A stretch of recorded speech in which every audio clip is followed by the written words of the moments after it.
નમસ્કાર મિત્રો, સ્વાગત છે તમારું અમારી યુટ્યુબ ચેનલમાં। મિત્રો, ચૈત્ર મહિનાની અમાસ આ વખતે 8 તારીખે બુધવારના દિવસે છે। આ બુધવારે અમાસ ખૂબ જ ખાસ હોય છે। અમાસના દિવસે કરેલા પૂજા અને ઉપાયનું ખૂબ જ જલ્દી શુભ ફળ મળે છે।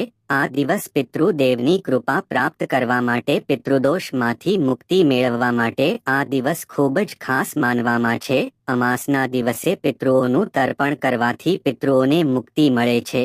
અમાસના દિવસે પિતૃઓના નિમિત્તે દાન કરવાથી પિતૃઓ ખૂબ જ જલ્દી પ્રસન્ન થાય છે અને તેમના ઘર પરિવાર ઉપર આશીર્વાદ વરસાવે છે અને તેના દરેક કષ્ટોને દૂર કરે છે। અમાસના દિવસે પિતૃઓના નિમિત્તે સ્નાન, દાન, તર્પણ કરવાથી પિતૃદોષમાંથી મુક્તિ મળે છે, પિતૃઓના આશીર્વાદ મળે છે। શાસ્ત્રોમાં બતાવવામાં આવ્યું છે, જે વ્યક્તિ ઉપર પિતૃઓની કૃપા હોય છે તેને ભગવાન શ્રી હરિ, વિષ્ણુ અને માતા લક્ષ્મીની અસીમ કૃપા પ્રાપ્ત થાય છે। પુરાણોમાં કહેવામાં આવ્યું છે, આજના દિવસે તમારા પિતૃઓને યાદ કરીને પૂજા કરવાથી અને ગરીબોને દાન કરવાથી વ્યક્તિના જન્મોજન્મના પાપો દૂર થાય છે।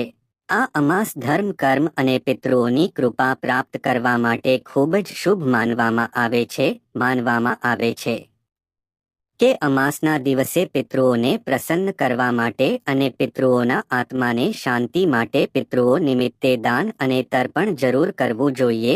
અમાસના દિવસે પિતૃને મોક્ષની પ્રાપ્તિ માટે વ્રત અને ઉપવાસ જરૂર કરવો જોઈએ। આજના દિવસે જો તમે કોઈ પણ નાનો ઉપાય કરો છો તો તમારા પિતૃ તૃપ્ત થઈને તમારી બધી જ મનોકામના પૂર્ણ કરે છે। અમાસની તિથિ પિતૃઓ અને પ્રસન્ન કરવા માટે ખૂબ જ ખાસ માનવામાં આવે છે। મિત્ર, માનવામાં આવે છે તમે જીવનમાં જે પણ ઉન્નતિ કરો છો, જે પણ સફળતા મેળવો છો તે બધું પિતૃઓના આશીર્વાદ અને કૃપાથી પ્રાપ્ત થાય છે। તેથી જો તમારા જીવનમાં સફળતા મેળવવા માંગો છો તો પિતૃઓને પ્રસન્ન જરૂર કરવા જોઈએ। મિત્રો, આજના વિડીયોમાં અમે તમને પિતૃઓને પ્રસન્ન કરવા માટે અને પિતૃદોષ પિતૃ આશીર્વાદમાં બદલવા માટે શાસ્ત્રોમાં બતાવેલો સૌથી સરળ અને અસરકારક ઉપાય બતાવીશું। મિત્રો, ઉપાય તમે તમારા ઘરમાં સરળતાથી કરી શકો છો। આ ઉપાય કરવાથી પિતૃને આત્માની શાંતિ મળે છે। મિત્રો, ઉપાય ઘરના પુરુષ અથવા તો મહિલા કોઈ પણ કરી શકે છે। ઉપાય કરવાનો એક ખાસ નિયમ છે શુદ્ધતા। તેથી ઉપાય કરતી વખતે સ્વચ્છતા અને પવિત્રતાનું ખાસ ધ્યાન રાખવાનું છે। ધ્યાન રાખો કે મહિલાઓએ પીરિયડ્સ દરમિયાન આ ઉપાય ન કરવો જોઈએ। ઉપાય કરવા માટે તમારે એક દીવો તૈયાર કરવાનો છે। મિત્રો, દીવો તમે માટીનો લોટનો ગમે તે કરી શકો છો। હવે દીવામાં એક રૂની વાટ મૂકવાની છે, ત્યાર પછી દીવામાં શુદ્ધ ઘી નાખવાનું છે।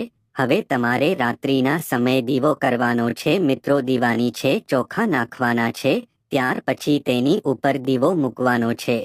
મિત્રો, દીવો મૂક્યા પછી દીવાની વાટને દક્ષિણ દિશા તરફ રાખવાનો છે। દક્ષિણ દિશા પિતૃઓની દિશા હોય છે। દક્ષિણ દિશામાં પિતૃલોક છે માનવામાં આવે છે। પિતૃ પક્ષમાં પિતૃલોકથી દક્ષિણ દિશા બાજુથી તમારા પિતૃઓ તમને આશીર્વાદ આપવા ધરતી ઉપર આવે છે। તેથી પિતૃઓને પ્રસન્ન કરવા માટે અને તેની કૃપા પ્રાપ્ત કરવા માટે અમાસની રાત્રે દક્ષિણ દિશા બાજુ દીવો કરવાથી પિતૃઓની આત્માને શાંતિ મળે છે। તેથી અમાસની રાત્રે દક્ષિણમુખી દીપદાન જરૂર કરવું જોઈએ। શ્રદ્ધાથી પિતૃઓ નિમિત્તે કરેલું દાન શ્રાદ્ધ માનવામાં આવે છે। મિત્ર, દીવો કર્યા પછી તમારા ઘરના મંદિર પાસે આસન પાથરીને બેસવાનું છે અને પિતૃદેવના મંત્રનો જાપ કરવાનો છે। મંત્ર આ પ્રમાણે છે: ઓમ પિતૃદેવતાય નમઃ, ઓમ પિતૃદેવતાય નમઃ। આ મંત્રનું 108 વખત જાપ કરવાનું છે।